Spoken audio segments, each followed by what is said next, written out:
What It up, feels Raz? good. What up, Hey, Raz? what up? Ras. What's goody? Chilla, what you got the green screen going on, man? Yeah, man, I'm trying to step it up.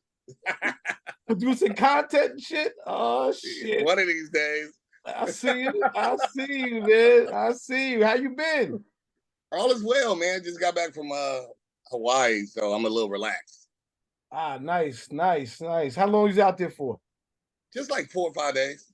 Like I think I left Thursday. So what's today? Yeah, but like 4 or 5 days. Where you been, CL? What the hell you been doing? I was in Jamaica too. Went away for a little while. Came back, refreshed, ready to rock. I haven't seen you so long. We haven't like hung out and caught a drink and just caught up, man. I'm coming to the city, man. I'll be out there.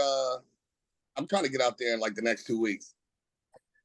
Um, did you do anything for 50 years of hip hop yet? No, man. Honestly, I feel like LA has a responsibility to produce something for 50 years of hip hop. Well, okay, that's a lie. I went to which I felt was our 50 years of hip hop.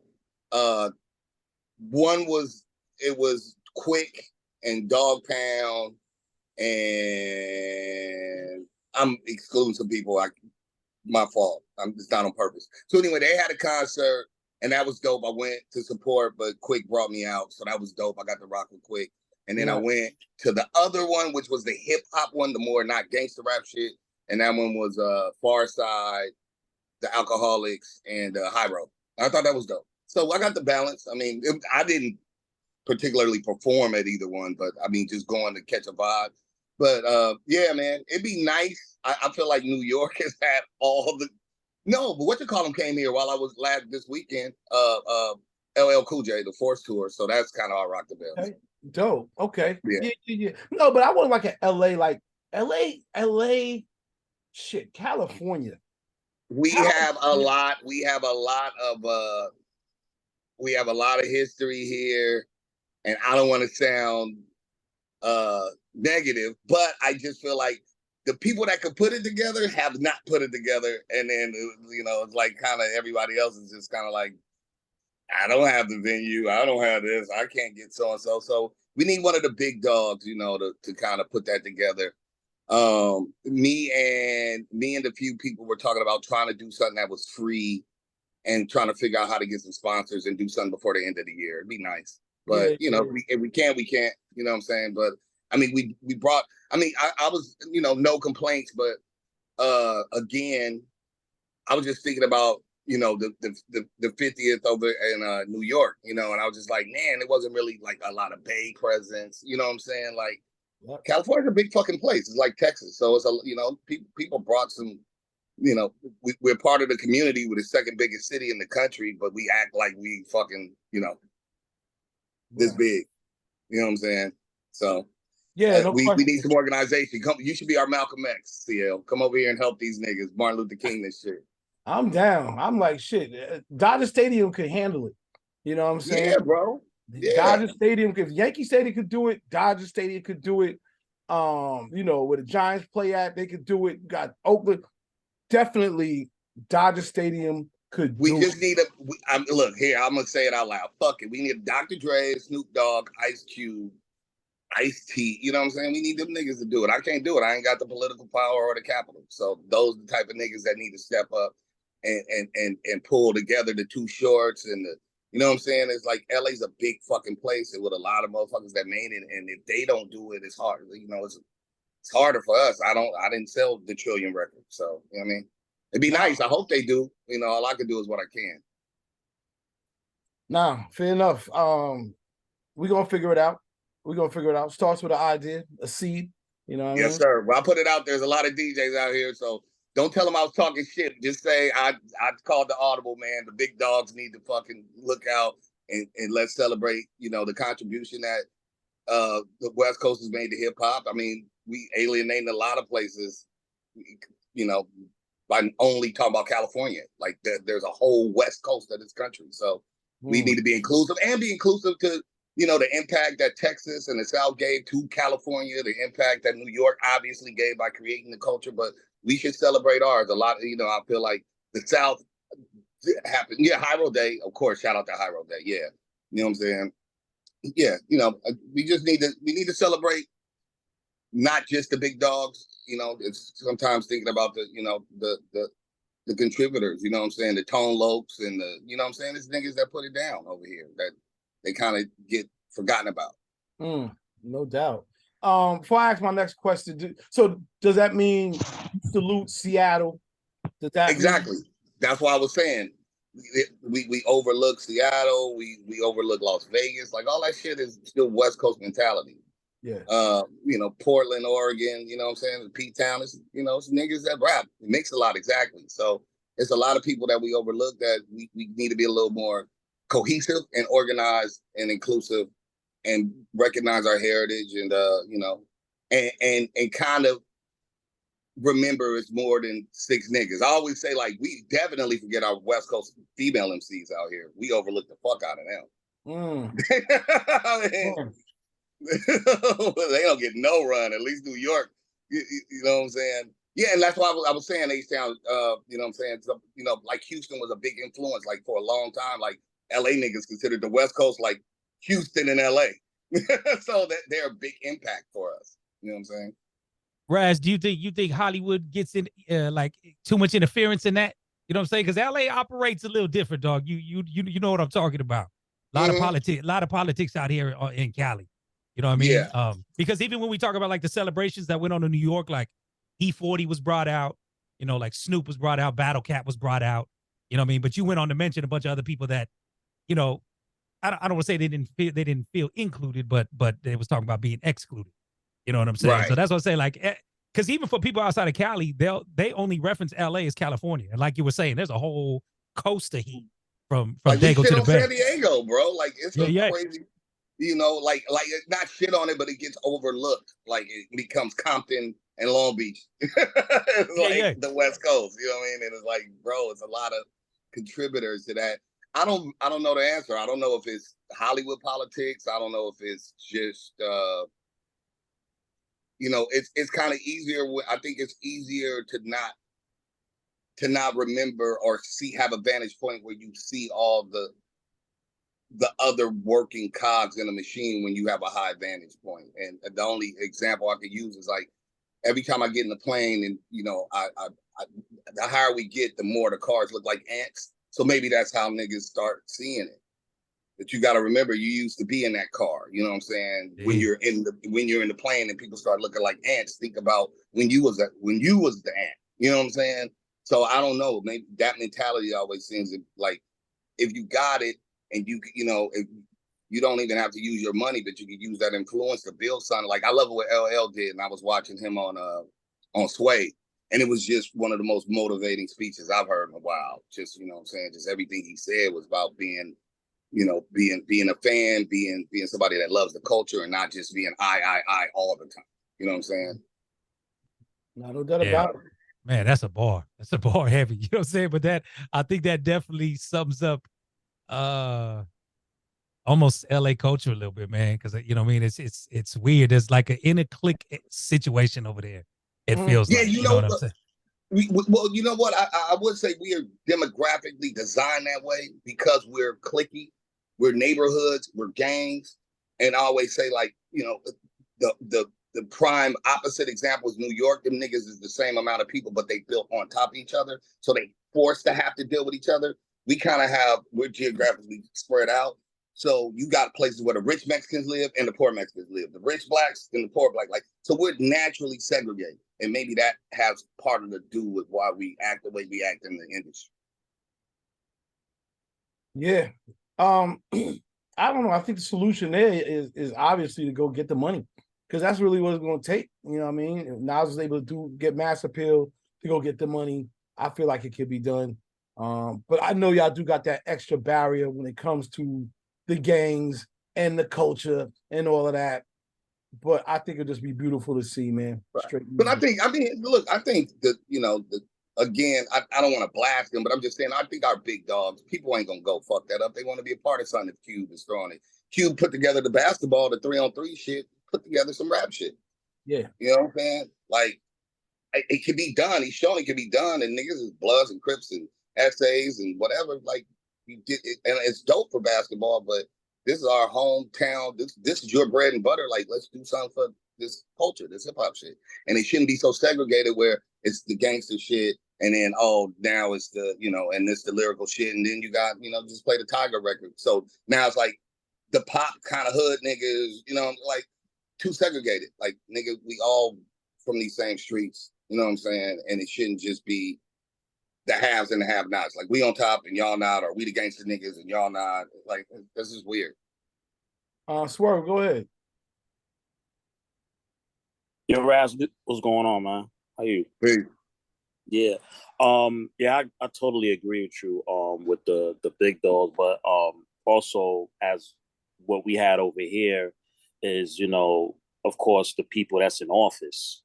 And, for something like that to go on, of course, yes, the big dogs, they might have the money and yes, they starve, but they have to go to them offices to get the right permits, the right work, all that for the city to open up and have also the manpower, meaning the police on the streets, people, to police the situation. Because over here, and CL can contest to this is as he y'all got the mayor, right?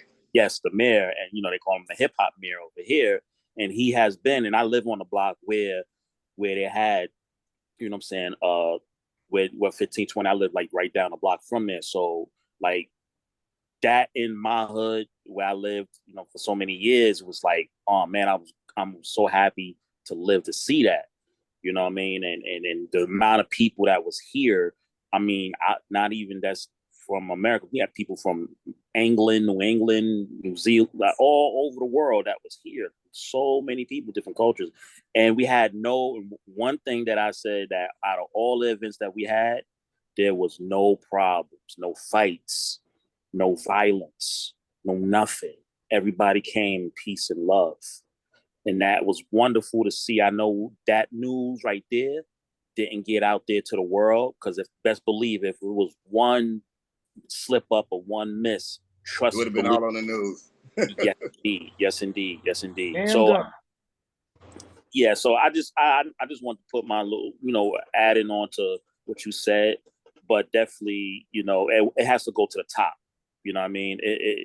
Even if they all get together and they had the money, and the sponsors and all that, still you got to get those permits and that paperwork and find a place, whether it's at a stadium, a big ass park, arena, whatever. You know what I'm saying? That's where it all boils down to. And best believe this over here was planned before this year came in effect. Right. Is there a place? Is there a place that's considered the home of hip hop for LA? Is there an actual location that people might point to be like, this is, when I first seen people coming together for a cipher or something like that? Is there a place that's considered the home? I wouldn't be. I'm not the one to speak on it. I would guesstimate two places. So I think World on Wheels, not World on Wheels. It was Skateland USA. I think that's where they used to have like Uncle Jam's Army in LA. Like I wasn't a factor. We wasn't factors. That was like in the early '80s. That what I'm saying, the Dre's and them would know about. It's since been torn down, but I guess you can kind of recreate that. My second guess would be the Crenshaw District, Leimert Park, because that's kind of black excellence in LA for us. That's kind of our 125th Street, for lack of a better comparison. But I think the brother is right. Like the politics, I didn't even think about that. Like trying to get those permits and all that other stuff is a whole different fight. I'll tell you, just to give you some information I found. The city of it's in Orange County. It's they throw a lot of concerts now. I can't think of the city off the top. It's not coming to me. Garden Grove. So Garden Grove now is the place where most of the hip hop concerts are taking place in SoCal. And it's because the mayor is a hip hop mayor. He's a white dude and he fucks with the culture. So he's created like there's an amphitheater there. The police don't go fucking with people, and it should be lit. And that's like Jizza's there like 3 times a month. DJ Quick, so it go from gangster to lyrical, whatever, and that's kind of where they've been throwing a lot of places. That probably would be, as far as the political side of it, that probably would be the best location nowadays. And then yeah, it'd be great to let the big dogs know, like, if politically that's a great place to connect with because they're open to hip hop. They're celebrating hip hop in that city. Nah, good point. I think you do got people that support the culture. They make it easier. It's a lot to it. It's a lot to it, man. But I know you could do it. You gotta, make that boss up, make that call to Dre and Q. Let them know, man. You know what I'm saying? And let's get it cracking. Well, any West Coast DJs, whatever capacity I could be in, I'd love to do it. And we probably won't get it done this year, but it'd be great to have something fucking 51st. You know what I'm saying? 50 more years. We can call it that. And 50 more years and do it next year or however long it takes to do it. It'd just be great to celebrate again, all the way from fucking Vancouver on down, man. Like, let's show some love to each other and obviously be inclusive to the foundation of hip hop and everybody else that has contributed. But let's celebrate, this Cali living, or see, I went into that shit. This West Coast living. I seen Chuck D put the energy out there. He talking about 51st at Dodger Stadium. So That's see if that comes. That could be dope. That could be dope. You know what I mean? That'd be lit. Fire. Yeah. Fire. There's so much to talk about today, man. You know what I mean? We had a crazy conversation earlier about state of music today, the balance of it. I really want to ask you what is your position on today's music? What's your opinion? What do you where do you stand with today's music? How's it hitting you? What's your thoughts? I just wrote this rhyme and I just feel like saying the line from it because it fits this perfectly. But this is not my full answer. I said, they asked me how I feel about rap. How do I feel about rap and what songs do I like? All I hear is women of color giving each other bad advice. Ooh, damn. Fact. So that's my short, easy answer. That's that's what I hear mostly. It's not made for me, and that's cool. You know what I'm saying? If it's made for, I don't really hear how it's made for any heterosexual dude, to be perfectly honest. Most of the music that I'm hearing these days that's popping, and that's cool. Not everything is for everybody. Again, I know what the demographic is for what you want to sell a record for, 13 to 23, preferably female because they have more free money. I forgot what it's a term for it. They have money, and those people that usually have extra free money to buy stuff tend to be white girls. So I'm not really I never tried to make music for 13-year-old white girls, which really just kind of turns into stripper club music. I'm not really into that. When I was 13 making music, I didn't make 13-year-old white stripper girl music. So yeah, disposable income. That was the term I was looking for. So if that's what you do to get the bag, I'm not gonna sit here in front and act like I'm trained into liking that shit. So for me, that's not what I fuck with. If that's mainstream, if that's what's gonna get to the radio or get in the club, or even if the streets, if it don't, but that's why niggas still in the streets, because they listen to dumbass shit sometimes. And that's just how I feel. You know what I'm saying? Like that shit, it's spiritual food, man. So we start liking a lot of pork and evil and devil and fuckery. And that's why we getting the results we getting, is because we refused we refused the vegetables and eat all the pig sandwiches mentally. And so it's cool, if that's what you want, do you? You know what I'm saying? And it's like motherfuckers fuck around with fuckery all Friday and Saturday, and then Sunday niggas get religious for about 2 hours. and it's back to the fuckery. So I mean, it is what it is. It's if that's what you're on, just admit to it. Don't try to get positive when something bad in the community happens. Niggas always, I watch all the niggas turn, overnight Muslim and shit. Oh, you know what I'm saying, brothers, what we need to do. Nigga, you's part of the problem, bro. You know what I'm saying? You project it, you glorify it, and then when you see the full effects, and I'm saying collectively, us, we know what the problem is, we won't address it, and then we cry about it later. And that's our fault. We need to hold ourselves accountable.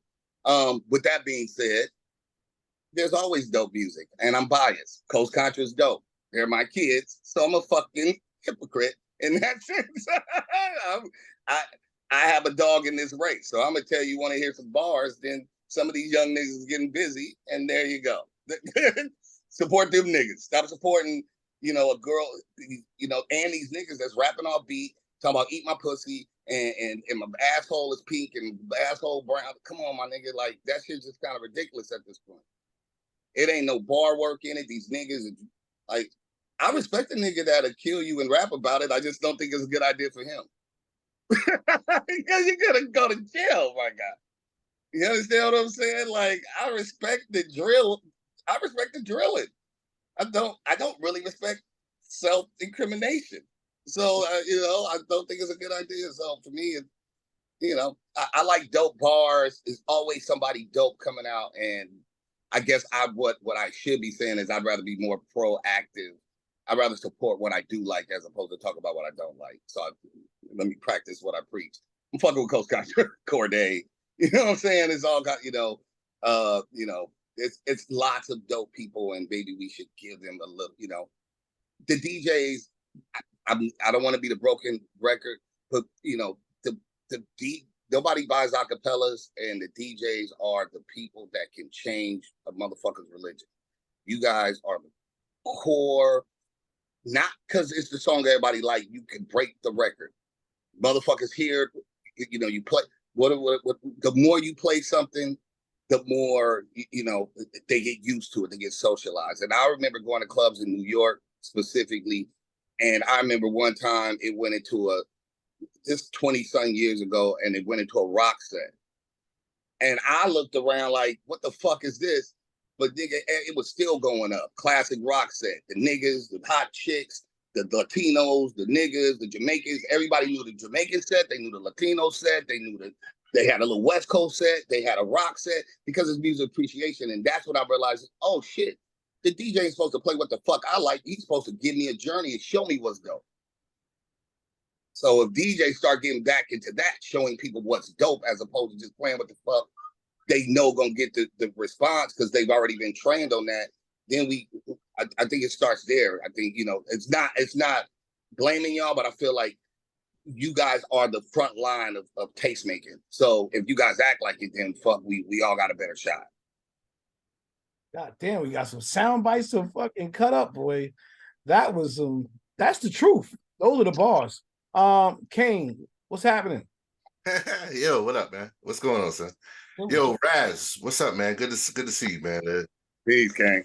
Low probability shot. You remember a long time ago. I talked to you for like 2 hours on the phone, and one of the things you told me, because I'm a respectful, so I'm a just nah, so and so, nah, that just I don't want to clip a legend, so I just it's all right. And you was like, yo, anybody can get it. Anybody can get it. Right. Anybody can get it. Like that, never ever. And yo, son, you don't know how much I took that and ran with it. Real bad. And I love Duck Down, but they got that grab one of them niggas. Like, no. Was that a quadruple? No. You can't rap with him. Get away from him. And they were just pulling him. So one, thank you for that, because it was very fun. I had a lot of fun with that bit. Thank you, Kane. You're amazing. Every time look, if it's a DJ battle, MC battle, boxing, if you go into the contest, the tournament, talking about I want to be in second place, you're a fucking idiot. None of us supposed to go in, especially if you feel like arguably you that nigga. I'm going in like anybody got to get it. It's still friendly competition, but it's competition nonetheless. Yes. the question I have is a little bit more, and this is arguably self-serving because this is what I do. But I found it to be irresponsibly insane for me to continue fighting a fight. I'm not gonna play poker at a fucking rigged casino. It just seems dumb. If I know son got loaded dice, I'm not gonna shoot dice with him because I'm gonna have to shoot him because this is Right. wasting my money. Facts. I still know industry niggas, I'm still fun to drink with. So I can get what niggas pay 124, 184, 254 for like 90,000. But for that, what do I get? I get a little bit of media. I'll be rhyming my ass off on LA Leakers. I'll maybe get the Breakfast Club, and my record will spin in 17 markets, 4 or 5 majors to get my Atlanta, my LA, my Miami, my New York. But if my record don't track, because they like me, because I'm still fun, I'm a respectful guy still, I'll be allowed to pop my quarter in the machine and try again. That's the benefit. But there's no guarantee shit happens. And if you ain't got $90,000 to throw, the traditional Web2 music business doesn't have much left for people like me. And I'm a rickety, rapidy rapper nigga. So I have no aspirations of anything else. The top of my pyramid is I'm doing shows with R.A. the Rugged Man and Onyx in Germany. That's the best niggas like me get. Now, I'm cool with the best I can get. I like the best I can get. You speaking facts. Like a fucking rap. So I don't care what the shiny belt niggas do. When people I respect say, yo, you can rhyme, that's our Emmy. That's our Grammy. And that's the best we ever could hope for. So I level set my expectations properly and I walk towards it. However, the NFT shit made it fair. I don't need 1 million people. My streams, I'm never gonna, and again, I'm not a self-deprecating person. I'm a fat person who still thinks I'm better looking than most of you. I have great confidence. I make better eggs than your mothers and your grandmothers. I really love me. I'm just rational. So what I'm saying is, I don't stream heavy, and without proper investments and trying to get in the best friend club, I'm not gonna stream heavy. My kind of music ain't what streams heavy. I make rapidy rap. So I can try to go viral doing a bunch of digital busking, or I can try to move the goalpost and play another game. And that's what I found. And my question is, have you seen anything? I'm not saying you should make NFTs. What I'm saying is, have you seen what it can do for us? Because if I did 75,000 streams on a song, that's a lot of streams for a man of my station, right? Again, realistic. But that's $247.50. Right. The weed budget on my video, traditionally, if I did shit like that. Right. That part. So that would be insane. Well, insane. As Detroit, my nigga from Detroit used to say, that would be an insane thing to do. So I'm not going to do that. But I can go NFTs. That's one sale. That's one. $250 is one. It's one NFT. If I sell 4 of them, that's the equivalent of almost 500,000 streams that I did for my crib and my jam jams. Like it made more sense. But again, I don't want to ramble too much about it, but have you looked at it? And what are your thoughts on it if you have? I've looked at it. Literally, the song that I'm going to debut today is attached to NFT. And what I'm always constantly trying to do is come up with multiple business models. You know what I'm saying? I'm one of the people that kind of in rap spearheaded Bandcamp, or what? Not Bandcamp. The now it's Patreon, but before they called it something else or whatever, where people pre-order stuff or whatever. I can't even remember the platform. But GoFundMe? Before GoFundMe, there was one before GoFundMe. And that's the one I did. Kickstarter. So I was like poster child for rap Kickstarter because we had a successful Kickstarter. Nobody in rap, because everybody's like, why are you doing that? You must be poor or whatever. But it worked. And I'm constantly trying new models. And I don't think anybody, like, the way for you to become successful, we're all successful. We do what we love. But to get to that, financial solvency, everybody's route could be different. So I never, De La did it after me and they made shitload way more money. Quantum Leap just threw that in. Yeah. I was a little bit before De La, but they're De La. And they had hit records.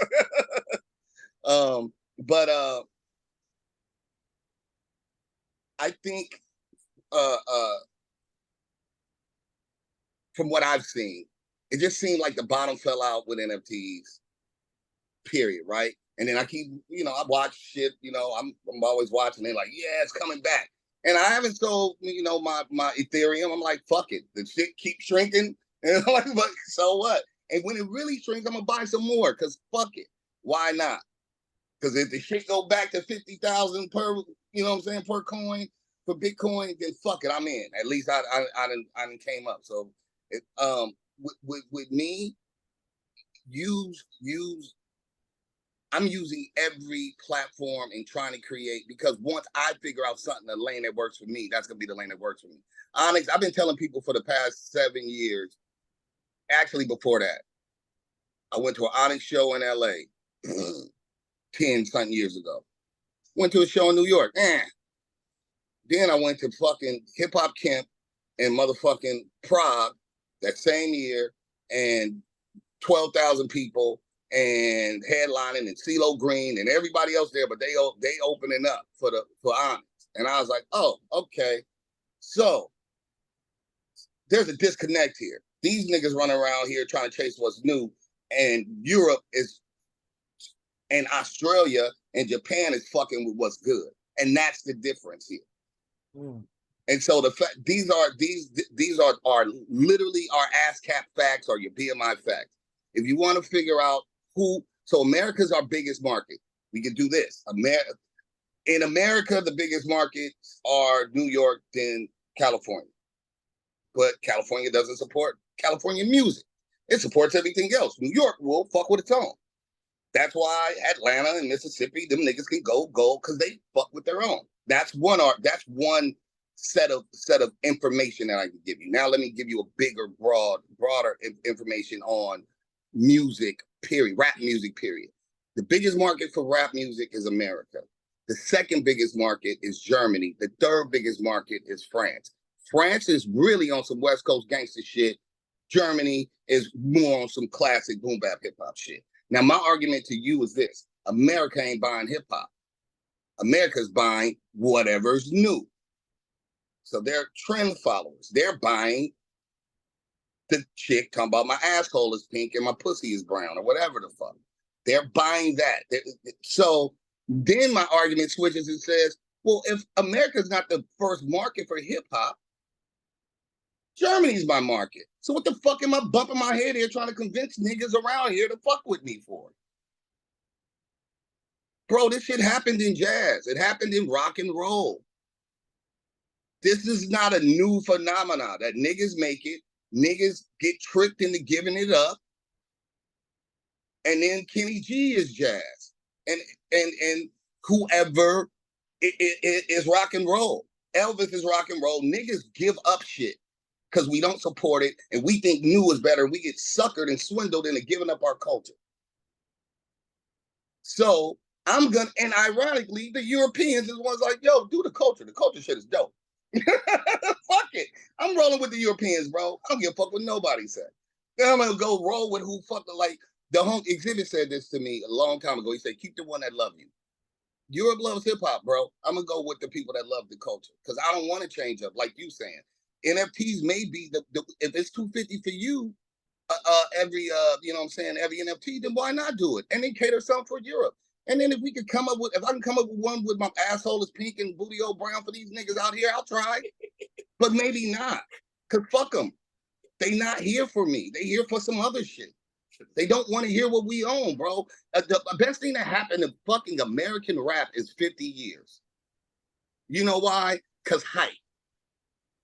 It's like when a nigga die and his Instagram tripled.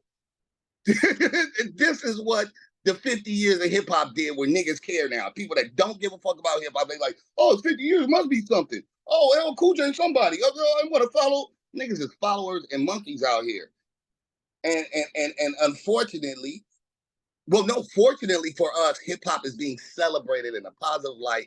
And those same people that really think rap started 3 years ago with whoever they like, they're realizing this is something bigger than me, that possibly my grandfather was on this shit. So with that being said, I hope I answered your question. I think we utilize every resource. Use the NFT, you know, shit. What I'm realizing now is videos are kind of don't make the most sense. I listen to Russ and all these other young niggas, LaRussell and all these niggas. They like, look, bro, you might as well shoot 3 contents per song. Niggas' attention span is 1 minute. YouTube shorts, whoopty whoopty. I'm like, okay, makes sense.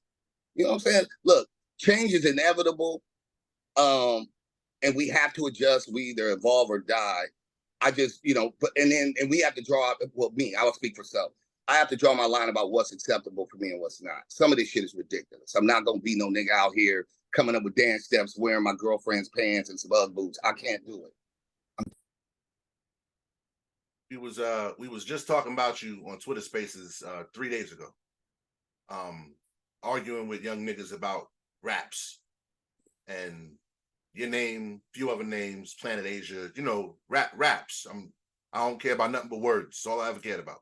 So I'll say one thing and then I'll just make you and CL could tell you I don't want nothing. One, I'm not jaded, but I sound like it. So I'm not. I had a great time. I met all my heroes. Yeah, I met all my heroes. But I'm not hitting on that bitch no more. I'm just not. I bought wild drinks for me. I'm Guyanese. I'm cheap. So I bought wild drinks for me. I gave a lot of compliments. A lot more than will probably deserve. I don't want to give that many compliments ever again. If I can email my record to anyone ever, I'll make a smoothie out of all the shit into my sink. I won't do it. And I've pivoted. The average rap listener, music listener in any country thinks music should be free. I.e., it should be a $10 subscription that they don't even fucking pay. It comes with their car insurance or their Hulu or whatever the thing. So they're not buying anything. So when I went, I have my 12 fans, my 12 from before, my 12 fans, like Christ had, my 12 motherfucking fans that I love, and they love me, and they kept me afloat when I was touring the country and not making money. I told them, I got to pivot. For y'all, I'll always give you whatever you want because y'all held me down. But for anybody else, I can't rock with because they don't buy. So what was the last thing they bought? They don't buy. They stream. Even if you bought something on Apple, you don't own it. So I've pivoted and moved the goalpost to sell. And I'll tell you, this is the offer part, the same thing I did for Tech from Smith & Wesson, but I'll be honest with you, more passionately. Tech, I helped him with his NFT shit just because I stole his album Wild Times. And I'm not going to stop. No, not like illegally download. Like I'll take it. Like you stole it in the store. Yeah, no, the from CD. The store less because I don't want to run, but I'm fat.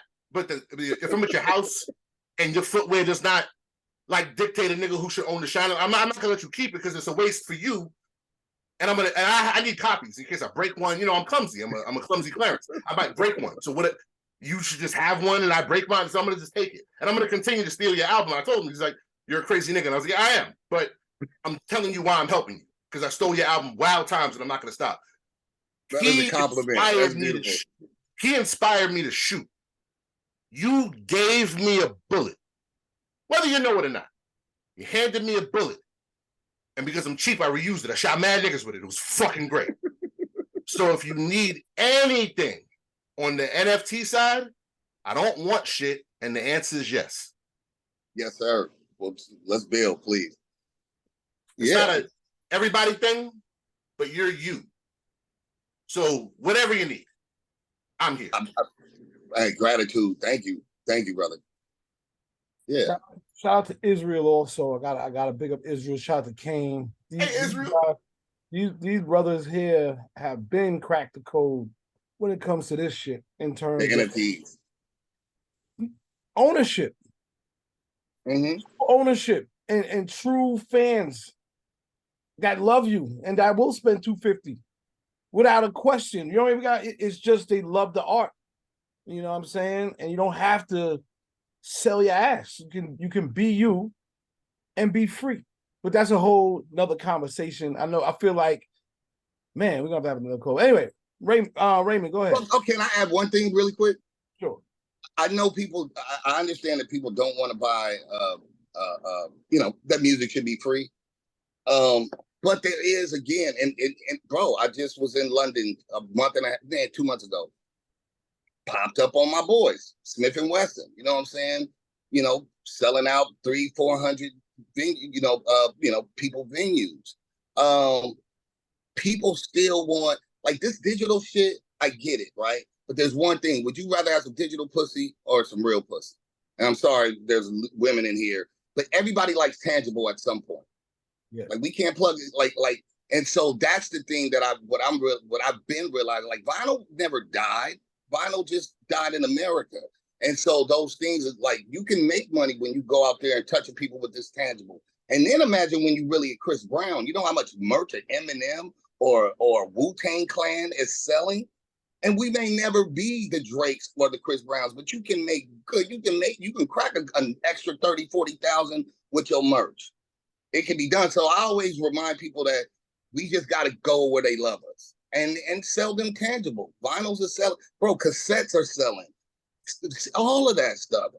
It's just that we get so bubbled out in America about what we think happens in Brooklyn is the rest of the world, or what happens in Atlanta is the rest of the world, or what happens in LA and Hollywood. It's not. We are kind of on the late freight right now about what's popping.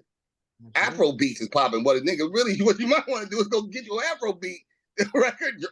Drake figured it out. You know what I'm saying? You better go get you an Afro beat and cuss these niggas out on that or something. But you know, and I'm joking, but the bigger point is tangibles still sell.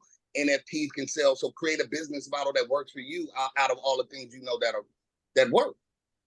Yeah. Well, at least that's what I'm trying to do. I can't preach that. I'm speaking to myself. I'm trying to find that. I'm watching Onyx sell shitloads of merch. Them niggas tour every fucking month for a weekend and come back with the bag. I don't want to speak on their money, but I know them niggas get paid. You know what I'm saying? Yeah, and then the upswing comes and people, you know, support them in, you know, back in New York again, and they still gonna get the Sprite commercial, slam, basketball, whatever. So, you know what I'm saying?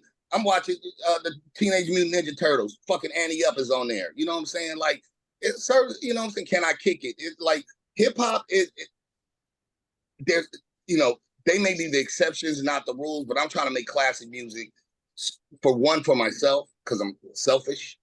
And I'm constantly challenging myself to make something better and better and better because I'm a fan and I love doing this. And the second part is because I don't think none of these niggas better than me, and I'm going to prove that. And so even if my fellow, you know, fans around me don't support that, I'm still gunning for number one. And I know behind closed doors, the same niggas be talking about is that nigga. No, I'm that nigga. Niggas like, shit, we dodged a bullet, nigga. Niggas didn't hear Soul on Ice too? Wow, niggas is tripping. Apollo Brown shit, nigga, you be making fire and these niggas ignoring it. Yeah. So one of these times, the world ain't gonna ignore it, and I'm gonna gun down on your favorite rappers, and they can all get it. I'm promising you that. That is first thing I'll say is fuck everybody you like. You give me the mic in front of the world, I'm gonna be like, fuck them all. Let's go. Let's see who the best nigga. Lock us in a room. No, with no ghost riders, no guppies, nigga, and I'm gonna burn your favorite rapper down. Fuck it, because that's what this shit is. This is the art of war, man. You know what I'm saying? And it's for the sport. You know what I'm saying? And it's not like you were saying. This is not like bitterness. This is just, you know, what the eye of the tiger, nigga. We got to be out here hunting, and I love it. Like I enjoy this. This is why I got into. I did this shit for free. So I'm blessed to be able to maintain a life with it for me. You know what I'm saying? That's a blessing. I'm blessed that my little rockhead kids found the same passion that I did in this shit. And them and they homies is out here executing their love. I think that's beautiful. That's what this culture gave me. It gave me a life. It gave me meeting my heroes and shit like that, and helped me, you know, see how my ex-roommate, bro, I was out there, you know what I'm saying, wilding. I got mad stories of my life through y'all. Y'all are theme music to my entire journey, and that, you know, that means everything to me. Word up.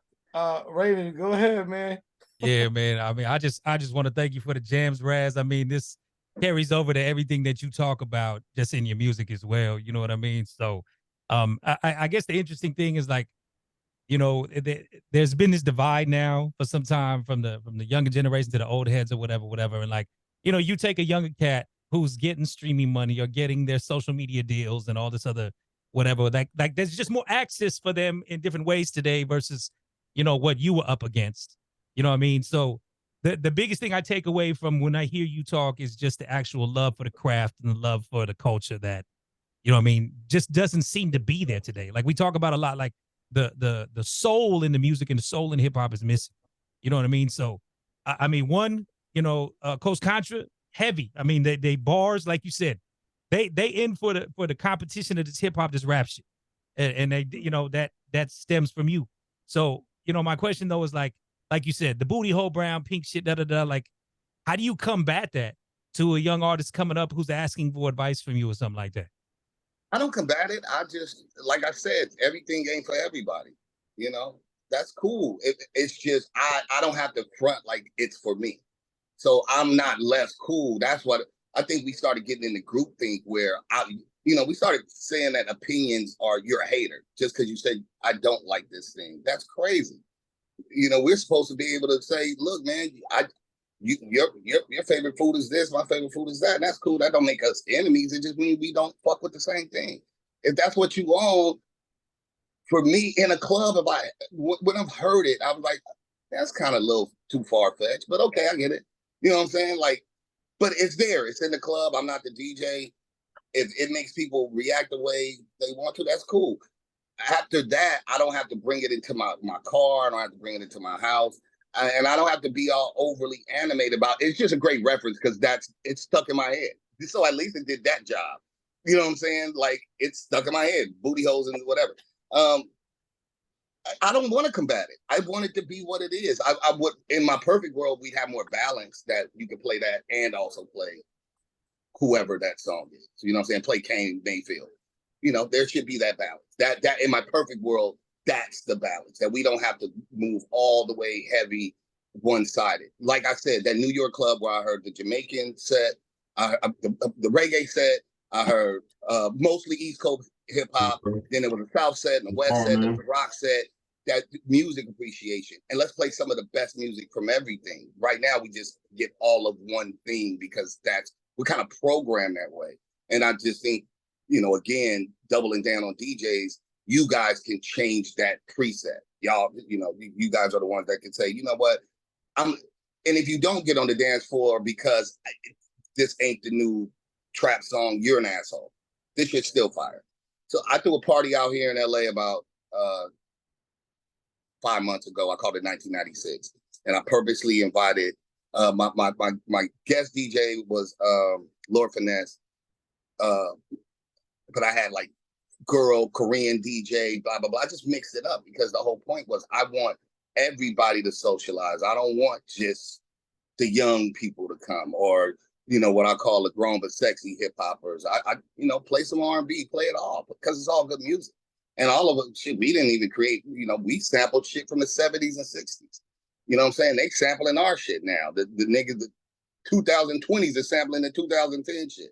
So it's like, it's all the same music, different production, different tempo.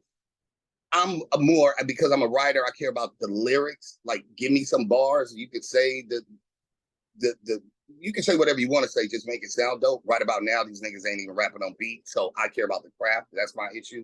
But collectively, I just think, there's enough room for everybody, even within the club. And we have to start training these people that it's okay to like 90 shit, 2000 shit, 2023 shit, if it's good.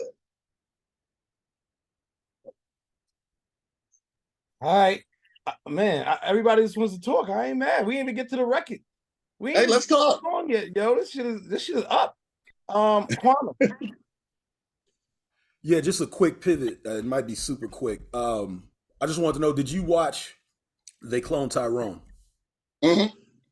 What did you think? I gotta watch it again. I mean, I just watched it purely for entertainment value. And I just thought it was good, man. It was crazy. What was ill. Well, I don't want to ruin it for people, but who was cloned and who wasn't a clone was interesting. Correct. And their kind of the way they touched on frequency. Right. And exactly.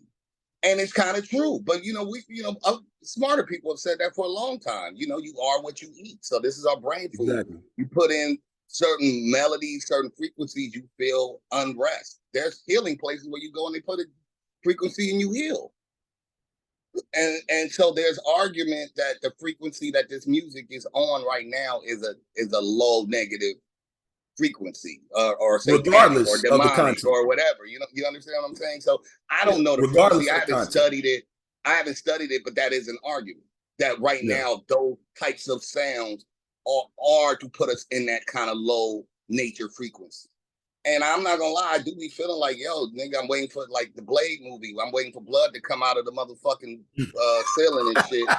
Like I be hearing records like this shit sound like a nigga calling spirits, bro. I don't know. I don't know what he's saying. I'm like, this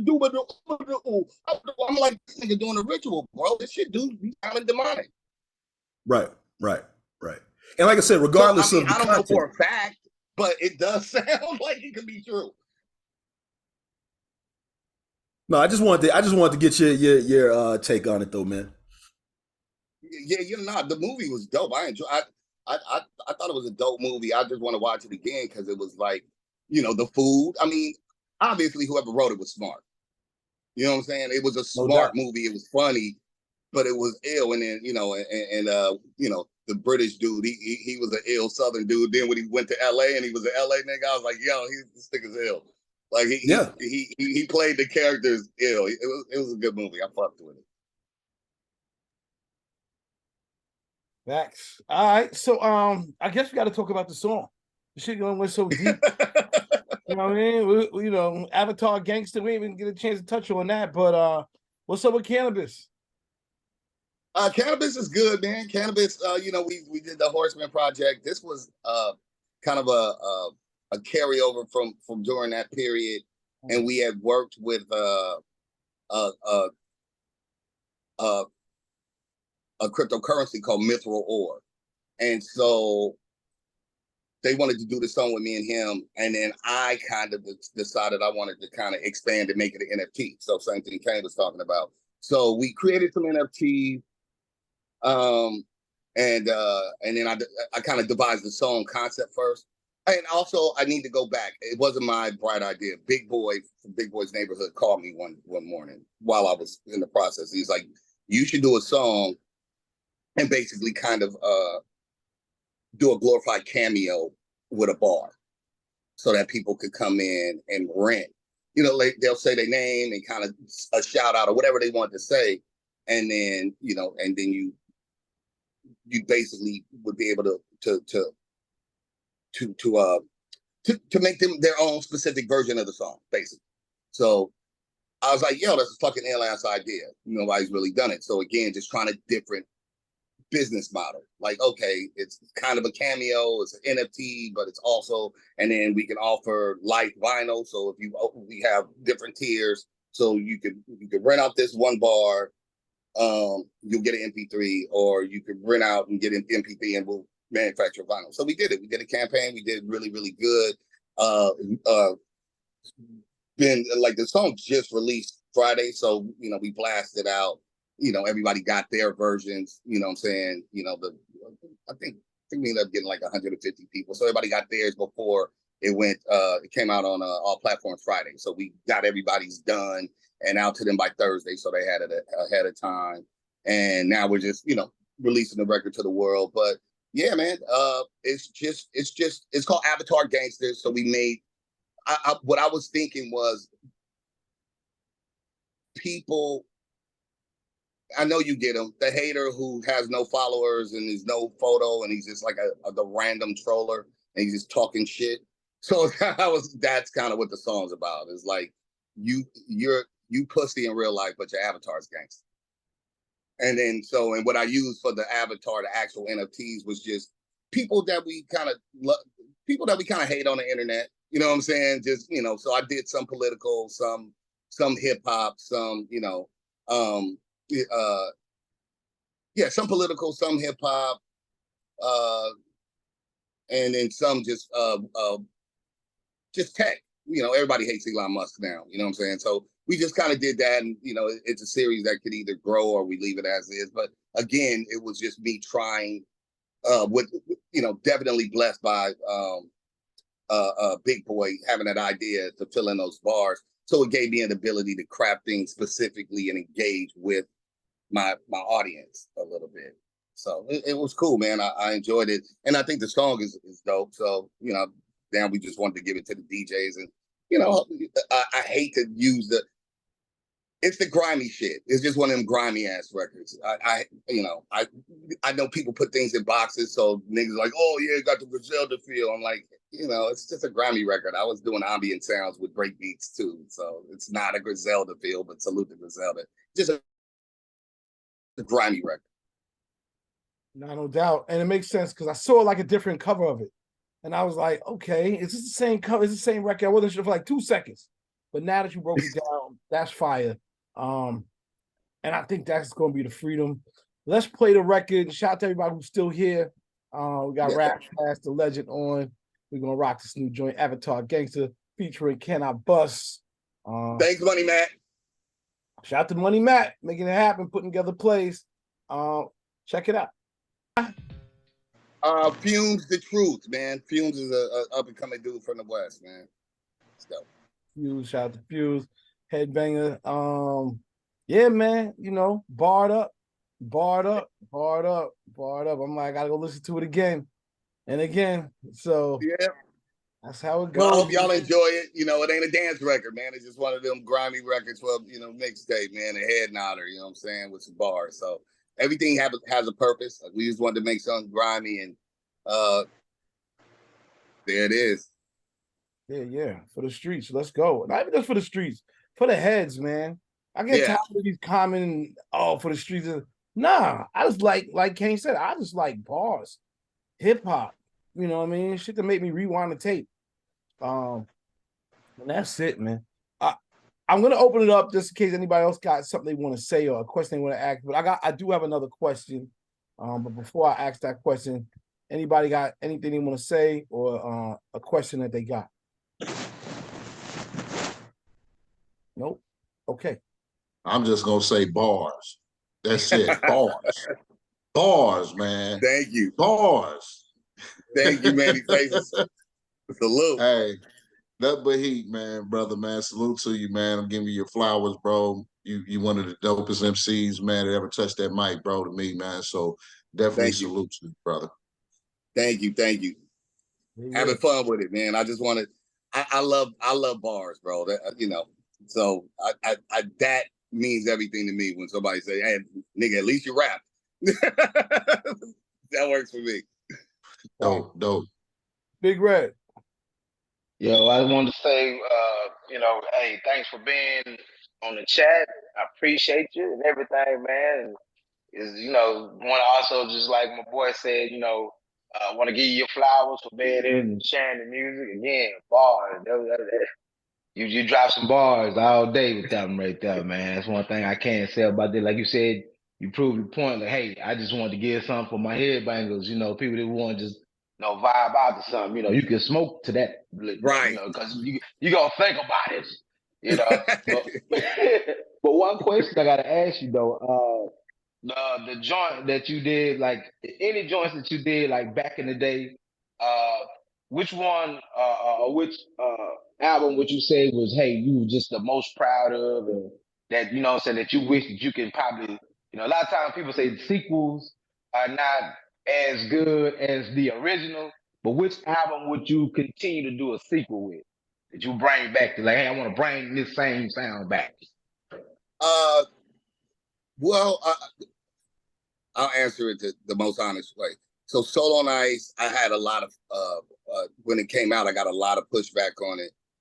I've recently years later, Soul on Ice, which I'm extremely proud of, garner as much awareness. But I think it really is the second Soul on Ice, and my goal was because I never really wanted to do sequels, but my thing about it is I think about the Tupacs and the Big C Hustles and them brothers that make it to be able to celebrate 20 years of a journey. You know what I'm saying? Right. It's honestly even a celebration of them. And really being grateful to God able to celebrate 25 years of my journey. So if I make it another 25, I'm doing Soul on Ice 3. And I wouldn't do it just for the sake of doing it. if you ever do get a chance to listen to Solo Nights 2, man, it's really an analytical album of the first, but me, like, really asking, do I feel the same way? But so it's true. It's not just me having a title and putting the same name on it because, I got a brand. It's really, I want to do very deep, insightful, meaningful music. And 25 years from now, I wonder how I will feel, because when I wrote Solo Nights, I felt some type of way. By the time I did Solo Nights 2, the conclusion I actually reached on that record was niggas is dumber. I was right. I'm like, oh, I was right. And y'all dumber and the world is worse.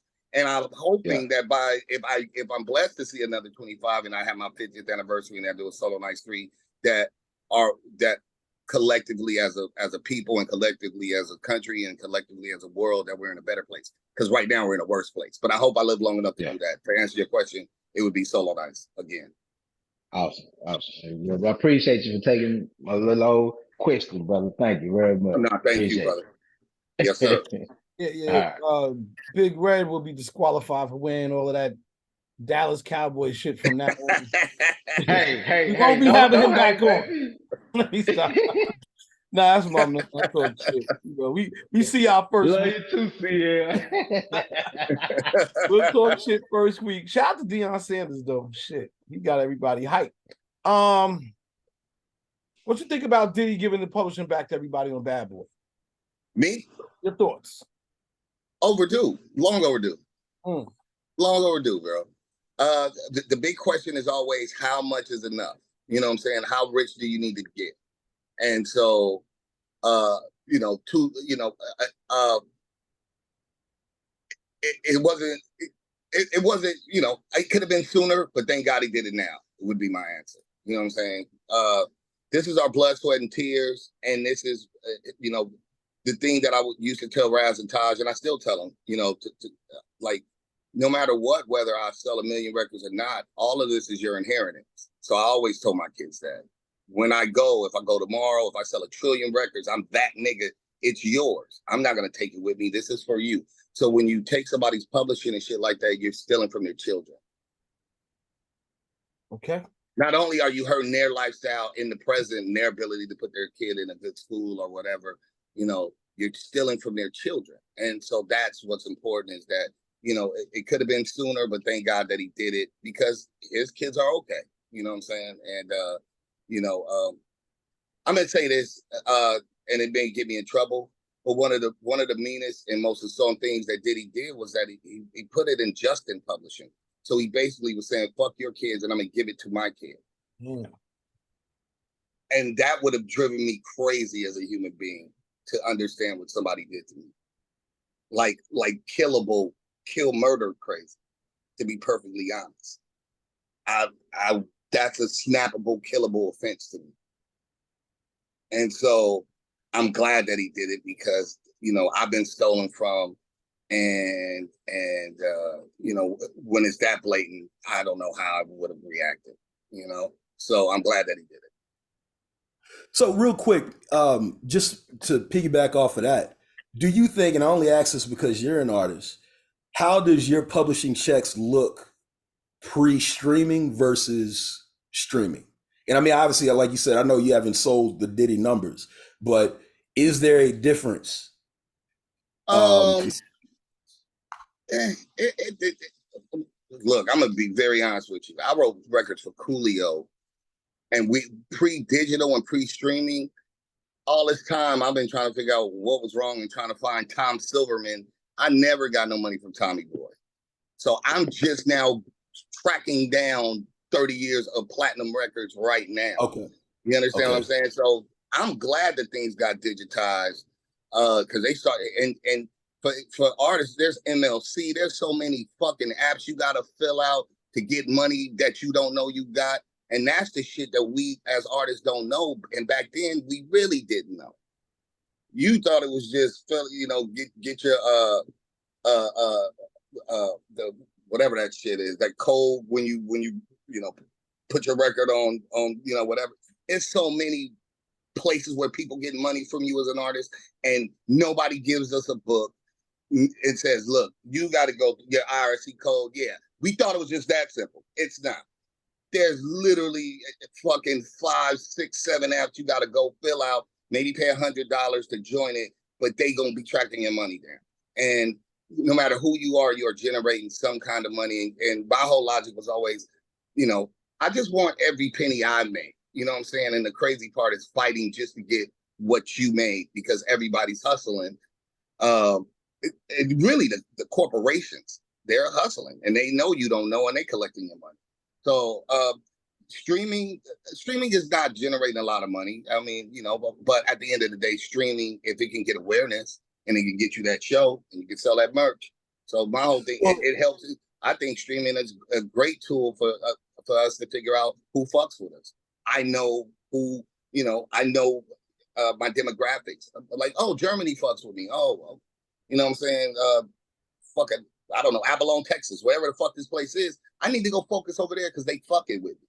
And use it for that more than you think you're gonna get a lot of money from it. It's just not a money making. It wasn't designed to make money for. So the reason why I was asking, just because kind of the thought is like, you know, why did Diddy do this now? And one of the theories is that because with streaming, the numbers are not the same in terms of publishing checks.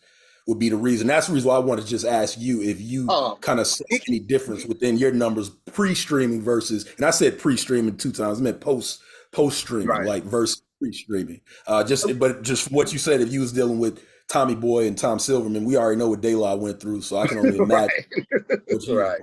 But I mean, no matter what it was, look, man, I asked a dude that made $20 million a year that stole money from me. And I remember asking him, what's the difference between 20 million and 21 or 19 million? So greed is greed. There is no difference. You're just being greedy. So if no matter what, if it was a come to Jesus moment, because whether they're not making the same amount of money on, or he wasn't making the same amount of money on their publishing or not, it's generating some capital. He maybe had to just come to a time looking in the mirror like maybe right is right and wrong is wrong. I could only assume that because money has never stopped. You think the slave master was like, oh, you old Jimmy, you don't need to pick the cotton no more. Greed is greed. Nigga, I want it all until you die. That's what most normal greed is. So I wouldn't think it would have my personal overview of it is what the publishing was doing at this point would have no bearing on why he would give it away or not. No doubt. Okay. Give it back or not give it away. Yeah, I think one final question. Shout out to DJ Rec. Rec, you want to ask or you want me to ask?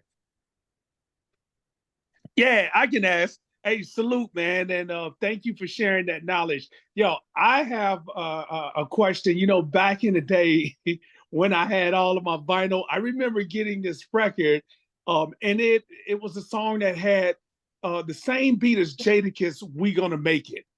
It's funny. And it was out near the same time, and I was just wondering what happened. How did that happen? I was just curious. I don't know if a story is already out there. In the past, we did that here. Heard you here. I was just what happened with that? We did that here back then with CL, and when we called and Alchemist was on the phone, then he got mad and hung up because he got called a lot of lies. So that story CL could tell you. I don't want to relitigate it, but in general, the most accurate story I can tell you is I bought the record. You got vinyl from Priority Records. We were in the process of manufacturing the record. I did the record Rest in Peace on K Slave's mixtape, so I had it was my record. I also sold the record twice, and we were still in the process of making my album, but we had decided that would be the single, so we were already manufacturing vinyl. And when we found out that Jada had that Al had sold the same record, long story short, we found out on a Friday, Saturday. He didn't, but they went to Flex. The A&Rs went to Flex. Flex spiked the record. It was a hit in New York. Wise P called me Saturday. I tried to call in. They didn't let me call in. And then by Monday, the ball was back in my court. Because that wasn't Jada's single, if you guys remember. His single was Knock Yourself Out. Mm-hmm. So they just got the record out before us, before we could have a meeting Monday. And, you know, just honestly, to be perfectly honest, we could have ceased and desisted the record. I never wanted to do that. I'm a fan of Jadakiss. I'm a fan of the lot. So my logic was just like, yeah, I don't really give a fuck. I had like a Kanye record. You know, I had all kind of records. I had a great album, and I didn't feel like Jada did it to me, so I didn't take it personal. I just felt like Al, it did some bullshit. So we didn't cease and desist the record. So we basically, I put it on the intro of my. It was still on my album. I just didn't use like the first 8 bars of the record, then I cut it off because by right, I could do whatever I wanted to do with it, and by right, I allow that record to exist because I didn't want to create problems for Jadakiss because we couldn't cease and desist. What I always tell people is, you know, we weren't dealing with a digital age. We're talking about vinyls and CDs, and if we would have ceased and desisted him shipping, you know, 500,000 records, it would have been totally catastrophic for his career. And I'm a fan, and I didn't think that was what I wanted to do. And so I didn't. But that literally was my right to do by Monday. We could have done that, but I didn't want to do that. So I always feel like it was the right thing to do. I would hope somebody, you know, if I was in the same situation, somebody would have done that for me. What I just never liked was Alchemist's line about it after that. You know what I mean? So that it's always just been that. But yeah, it's my record. It's my record. When people try to tell me I don't pick the right beats, I'm like, you full of shit, because Jada's biggest record is mine, so I know it's close. I pick good beats, nigga. Y'all full of shit. Play my records. So if nothing else, that's what I get out of it. Like, I got a good ear, and again, you know, I don't have a 2-track. That song's mixed. He tracked that record out for me because I bought it and paid him money for it. So that's that. Nice, appreciate that. Thank you. Yeah, no worries. This is becoming the TMZ of hip hop shit. Real quick. Hey, man. Shout out to the record. It's a good idea. But shout out to Ras. I know. Okay, go ahead real quick. But before you say it, that's what I said. I know. You know, Ras is always down to do interviews and, you know, support. Yes. So if you got a show and you want to do it, you know, I guess hit up myself or Money Mac or Ras and set that up. Yeah, set it up. Yeah. That being said, pass the mic to Iz. Yeah, man. First off, I just want to say, you know, as far as the West go, you know, you one of the best lyricists out of the West. I always got in arguments about West Coast rappers having lyrics, and your name was always the one that I throw out there. I'd be like, what about Kass and this and that? And then also, you know, it's sad that on the West, you know, this is not just Kass, but Far Side and anybody else, you know, they say, oh, that's not West Coast. The West kind of, you know, really, you know, hate on some of his best lyricists. But yeah, weird. That's weird as hell, but I dealt with it, you know. And I had something to offer CL about the Puffy thing. This is my theory. I said this on BT show last night, on B show last night. The fact of the matter is that, you know, when you got a reputation, your reputation can stop so much money from coming in. And right now, nobody would want to sign with Puffy given his reputation, none of these young artists. And he may be at the point where he wants to go back and get this music bag again, because now he's in litigation with Ciroc right now. And that drought that's about to come to his pockets due to the Ciroc litigation is causing him to desire to get back in the music industry. And his biggest handicap is that he can't sign the dopest artists because they know he a scoundrel. And so to alleviate that and to do some reputational repair, that's the thing, your reputation, maybe it's not money out there. I feel like it's an act of reputational repair that he's doing. That makes so much more sense. People don't do shit for people don't tend to do things out the kindness of their heart. It would make more sense that there's an angle to it, and reputational, that would make sense to me. I mean, I'm glad that they got they you know, long overdue getting their publishing, but yeah, I called it the come to Jesus moment, but I think you're right, Israel. Like it's probably nobody fucks with me, and let me do this little goodwill gesture. So then people are like, yeah, so he can lock somebody else in and make them wait 30 years.